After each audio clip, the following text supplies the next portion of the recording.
Good morning and welcome to today's AM Minnesota program. March 15th is the deadline for purchasing or changing your crop insurance policies. My guest in the program today, ag analyst Kent Thiesse. Kent is also an ag loan officer at Minstar Bank. Boy, Kent, that deadline, March 15th, that's coming up a week from Thursday. Well, it's an important deadline, and, crop insurance, I think, is one of those important decisions that crop producers need to make every year. And I guess I like to advise producers really sit down with your crop insurance agent, go through the various alternatives and options that are available, look at the costs.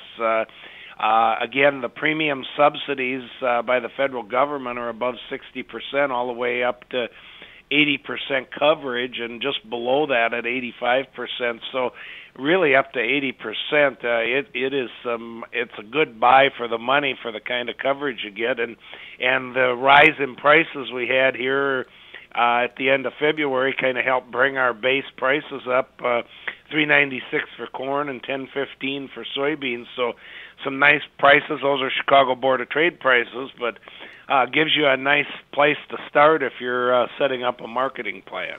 I remember way back when I was growing up, I heard about like federal crop insurance, and most farmers said that wasn't a very good plan.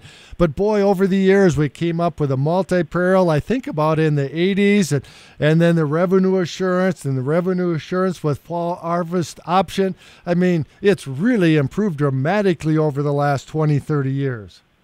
Well, it really has. If you do revenue protection with a harvest option, you're pretty well protected, because if on the production side, if for some reason we have low yields and we're affected by it, and you have a drought like 2012 and the price happens to go up, you have some protection there if you have lost bushels.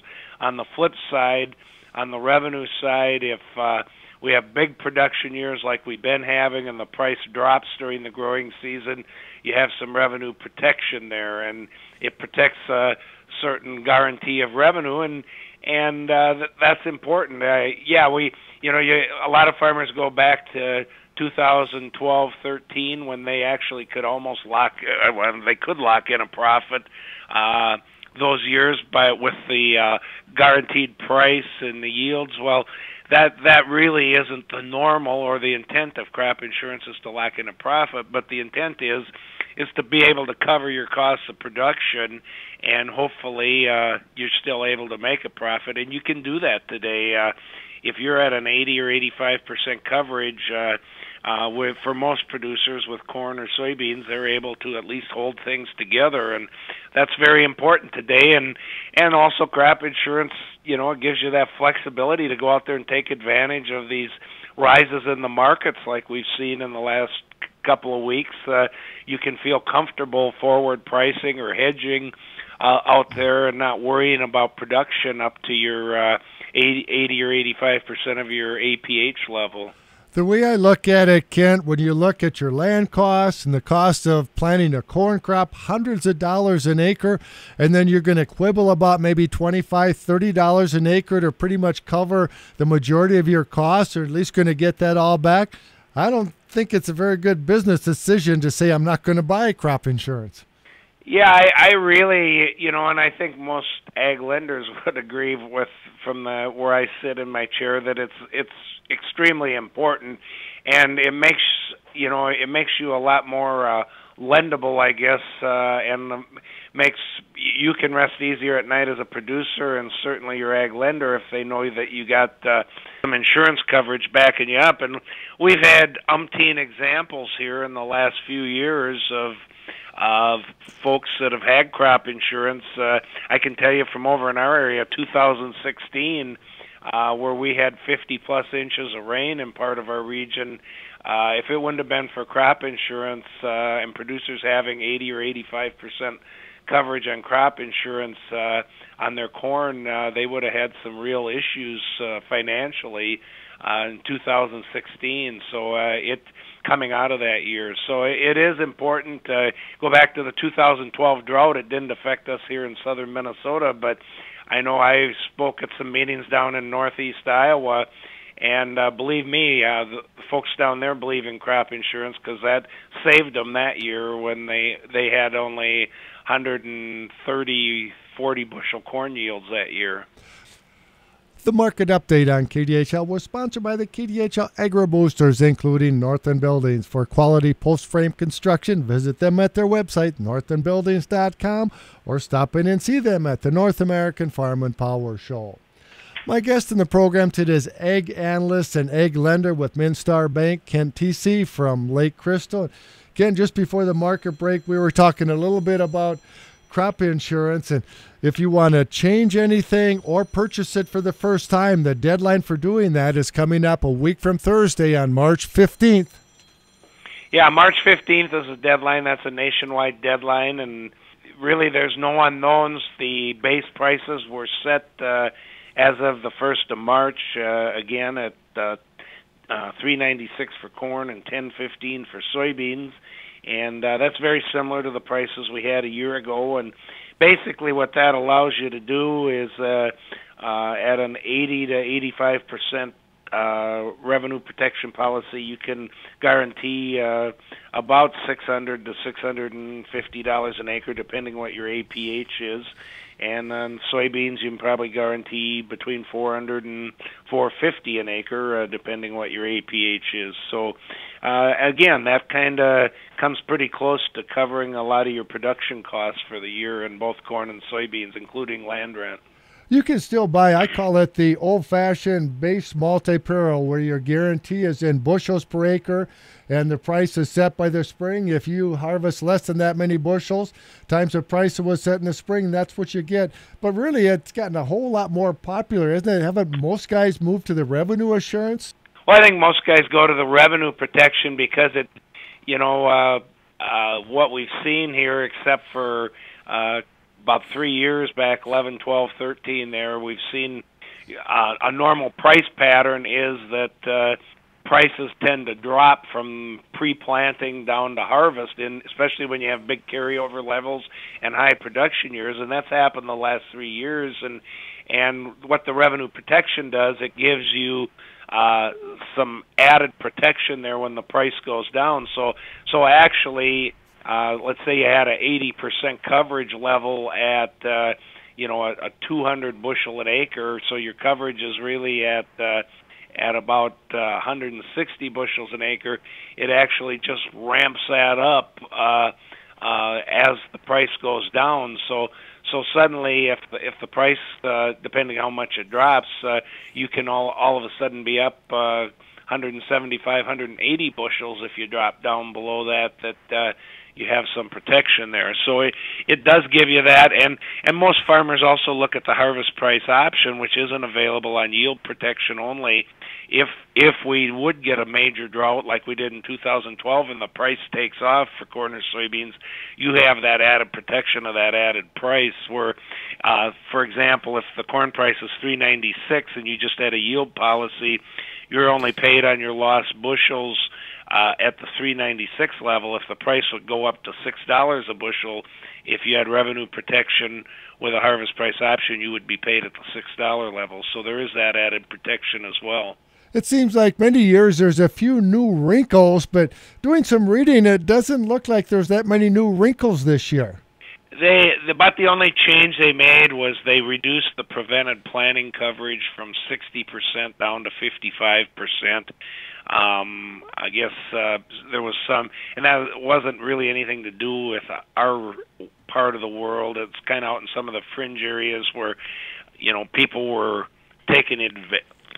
Had used the preventive planning several years in a row, and because it financially worked for them. So that was about the only change. A few other minor tweaks, but on the base part of how the crop insurance functions, there really wasn't any changes. And and we'll see what happens going forward with a new farm bill and some of the other changes being talked about in Congress. But at this point, it's still a very good program for 2018. Do a lot of the guys still do the enterprise units, Kent? Most guys do. I think enterprise units are popular. What enterprise units are all the acres of corn or soybeans that you have in a given county, versus optional units, which gets it down to individual township sections. And obviously, the reason they use enterprise units is the cost factor. They can go to a higher level of coverage at a pretty reasonable cost. Now, the optional units really come into play when you get these isolated type weather events like hailstorms, windstorms, those type of things where maybe individual farms get impacted. I always encourage producers to look at if they have several farms. Are the farms all similar? Or do they have a couple of them that are more susceptible to losses? In those cases, it might make sense to use optional units. Especially you get over in our area, we got a lot of rivers that are, you can get flash flooding on some of these fields, and on those farms, having optional units can really pay. I know a few years ago we had one of those big 10-inch rains come through in September, and a farmer I know he had 5 farm units. He had went to enterprise units for the first time and away from optional units, and 2 of his farms he totally lost his crop that year because of the flooding of the river, and it probably cost him over $100,000 by making that switch that year. So you got to know your land. I'm not talking that everybody should go optional versus enterprise, but you kind of got to know your risks and know your types of farms you have to make that decision. It's pretty easy for me because I only have 3 farms. They're all within almost touching each other or a quarter section in between, but it's 3 different counties. So I can't enterprise unit because I only have 1 farm in each of 3 counties. So it's pretty straightforward for me. Yeah. Well, and nowadays with a lot of farmers get their land spread out, and I know I got a farmer I work with that he's always believed he never switched from optional units, and it's actually paid him well the last 2 years. He had a couple farms get hit with that 50-plus inches of rain where he collected in 16, and last year there was a small tornado that went through northwest of Lake Crystal here. It only hit about 3 farms, but his was hit the worst, and he also was able to collect last year on that, even with a year of record corn yields. So, and a couple of his neighbors had enterprise units, and they weren't able to collect. So it has worked out, but that's not. That's one situation. I think everybody's situation is different, but I don't think you should totally overlook optional units if you have some higher risk land. Yeah, there's a case where work closely with your crop insurance agent that knows you and your operation. That's true. Yeah, the best. They know what the yield history is on your various farm units, and they can tell you what your likelihood or how much extra risk you're taking if you go from optional to enterprise units. But it seems like it's always set up, too, where the risk management agency wants me to go at 80% because I can't enterprise unit. It gets very expensive to go up to 85%. Going from 80 to 85, it seems like my premium's almost double. So 80% is where it seems like I always have to be. Well, and that's kind of the way the federal government is set up. Of course, they subsidize, I think, on the average, about 62% of the premiums. And that premium subsidy is above 60% all the way up to the 80% coverage level. And then when you go to 85%, it drops below that down into the mid-50s. So that's why the premium break is a lot wider going from 80 to 85% versus, say, from 75 to 80%. So 80% is actually a good buy for the money. You still get really some pretty great coverage with revenue protection at a pretty reasonable premium cost. I call it my sleeping insurance because I turn into a basket case otherwise. Well, it is, and I think again, you hear in tight margins of farmers, cutting out or eliminating or cutting way back on crop insurance, and I think they got to look at the risk, look at the dollars you got, look at the what if. Hey, if I have this kind of reduction in yield or revenue, if there's a lot of uncertainties in the whole grain situation right now. What if, and can I afford to be without that revenue protection for 2018? Can I withstand that financial risk? Basically, insuring yourself. Are sports director, Gordy Kosfeld, was over at a smaller community calling a ball game, and after the game, he was visiting with someone he knew happened to be a crop insurance agent, and the agent mentioned to them that he'd had a number of farmers that said they weren't going to buy crop insurance this year because the prices were so low, and they figured they could stand the loss because he had their machinery paid for, they had their land paid for. And I said, okay, so maybe they can accept the risk of that loss, but they're probably older farmers, and if they lose a whole lot of money, they don't have that many years to make it back before they retire. That's the way I was looking at it. Well, it is, and I think you got to look at it. You think of other risks you have, whether it's in farming or your personal life. I mean, not too many people that own a home would think about not having insurance coverage on their home, or if you own a vehicle, not having insurance coverage on a vehicle. If you're in a farm, I don't know too many farmers that don't have property insurance on their machinery or their buildings and facilities. I think you got to look at, hey, you got hundreds of thousands of dollars invested out here in this crop. If things went totally bad,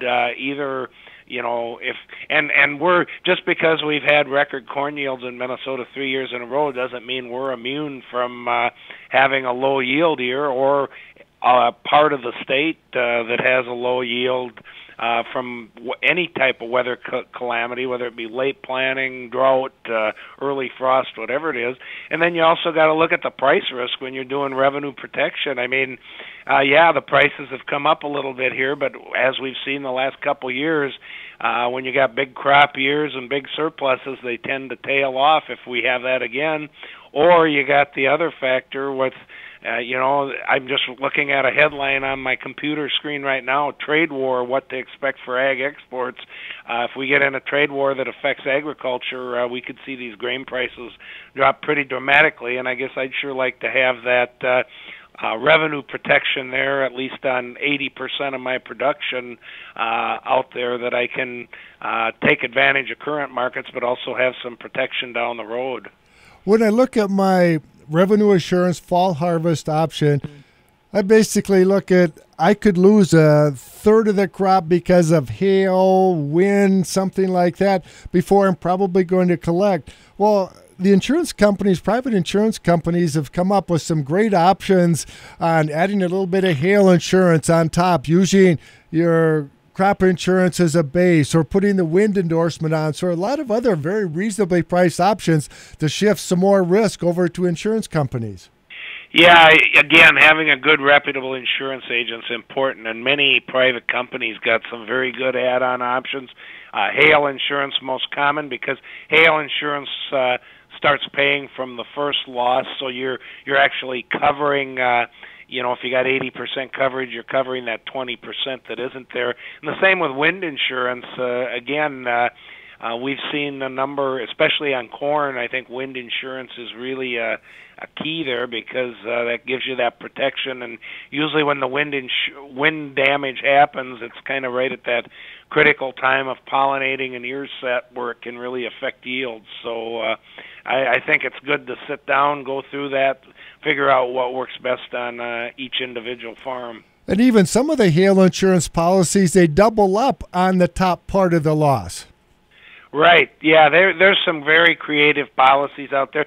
There's also some add-on policies where you can up your price coverage, but I think you got to be a little careful on those. Some of those can get pretty expensive for what you're covering. It might be instead of using those kind of policies, you got to compare that to actually going out on the Board of Trade yourself and taking a position to protect yourself in the markets. Yeah, I have looked at some of those price enhancements, and they struck me as pretty expensive for maybe what I could benefit. Right. Well, and of course what they're basing those on is they're going out and taking a futures position to protect that price, and basically you're paying them a fee for doing that, which is something you could probably do yourself in many cases at a more reasonable cost. But there aren't any other major changes then, just a little bit of tweaks here and there, mainly just changing how much the prevented plant will be. Because thinking about it, that hasn't been around that many years either. The first time I'd ever heard of the prevented plant clause was the disaster of 2013. Right, and it hasn't. And again, we normally in southern Minnesota we don't get into preventive planning very often, but we do get those occasional years, usually from a wet spring. But in some of the fringe areas, they've had to use it more regularly, and I think that's why the adjustment was made, was because they're trying to, I guess, de-incentivize the use of the preventive planning a little bit, except where it's really necessary and really needed. So I think that was the purpose for that. And but as you mentioned, overall crop insurance is pretty much the same as it's been the last few years, and that doesn't mean that producers should automatically go in and do what they've done before, because every year is different, and it's really good to analyze where you're at, how much risk management coverage you can get the most bang for your buck on your insurance coverage. And again, most crop insurance agents that are reputable will sit down with you and go through the options, as well as tying in some of the private products into a total risk management product that kind of fits your farm. Yeah, because if I had a revenue assurance policy last year, if I don't make any changes, it's automatically going to be in force again this year. If I want to make changes, I'd have to do that by the 15th. Or if you've never had crop insurance, then you have to get it by the 15th. Right. But I think it's just a good practice to review what you had and to talk to your crop insurance agent. Again, too many times in farming, I think we just kind of do the same thing we did the year before. We do that sometimes with our fertilizer, chemical, seed packages, and sometimes it's good to, hey, what are the options out there? If I need to make some adjustments, or there's some opportunities where maybe I can enhance my coverage a little with not much extra cost in insurance, whether it be the add-on options or whatever. And so it's always good to kind of review what's out there, and kind of the costs do change. Premium levels have held pretty reasonable because, like I said, it's similar to last year, and the volatility level has been fairly low. So it's the premium levels really haven't changed too much. In fact, in some cases, I think last time I checked, were even a little lower than last year for the same coverage. Yeah, that's what I'd read, that steady or maybe even down just a little bit this year. Yeah.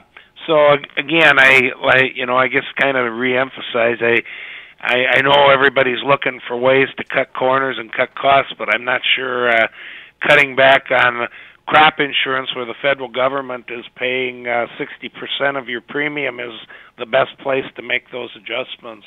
I'm wondering if somebody does decide not to buy crop insurance, get hit with a disaster, then they might be the ones that are claiming the federal government should pass a disaster bill.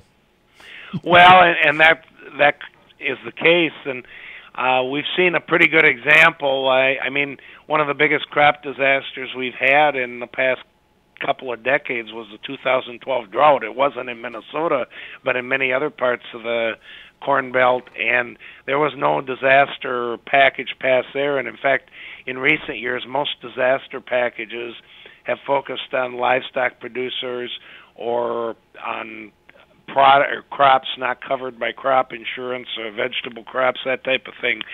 There really hasn't been, since we've had revenue protection insurance policies, disaster packages that help out lost crops. I think in most cases, the federal government, USDA, says, hey, we've laid a good product out here for you to protect yourself.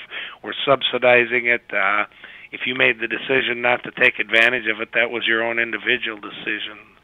I had a small business on Main Street who knew a lot about agriculture and farming, and he said, boy, I wish there was a crop insurance policy I could buy to help me protect my business on Main Street like farmers can. He saw the value of it. Well, and I think we hear the same thing as we talk about a new farm bill. A lot of livestock producers say that they would like something similar to crop insurance, where you have some protections like a revenue policy, both protecting maybe against disease or lost production, but also against sudden price drops. So Yeah, there is a lot of people. It's kind of the envy of a lot of other businesses, and actually the envy of a lot of other places in the world, the crop insurance program we got put together.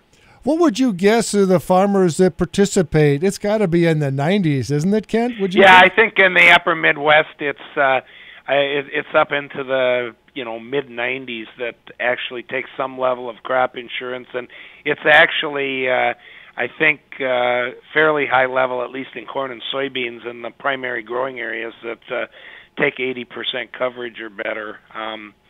But again, I think people start looking at ways to cut costs. And the one thing we got to look at, we're in southern Minnesota, and we really to eliminate it here with our premium costs, what we have probably doesn't make a lot of sense. Now you get out in some of the fringe areas that maybe haven't been raising corn and soybeans as long, a little higher risk areas, their premium costs are a little higher, and and because the risk level is higher. Well, Ken, we've got the news coming up here. The long and short of it is, talk to your local crop insurance agent ASAP. Right, and don't forget that March 15th is the deadline, and take a good look at where you're at and figure out what makes sense on your own individual farm. Thanks, Kent. We'll talk again soon. Sounds great. Ag analyst Kent Thiesse.